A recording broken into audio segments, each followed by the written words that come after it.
好，跟住去到第七、第八條啦。第七、第八條咧就即係我哋就會睇到前面多咗啲嘢喎。咁我哋應該點處理咧？就係首先第一樣嘢，我哋先做咗後面先啦，係咪？然後再去做。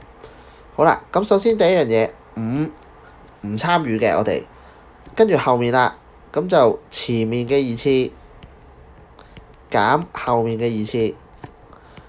咁你係咪做到2A 嘅二次係咪即係4A 二次啊？跟住減翻1，係咪？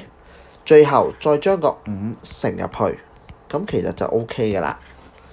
隔離啦，同樣道理，係咪？4m 嘅二次減 n 嘅二次，前面嗰個二次減後面嗰個二次啊嘛，然後你就會做到負 4m 二次減 n 二次，最後將個負號乘入去，咁樣就 OK 㗎啦。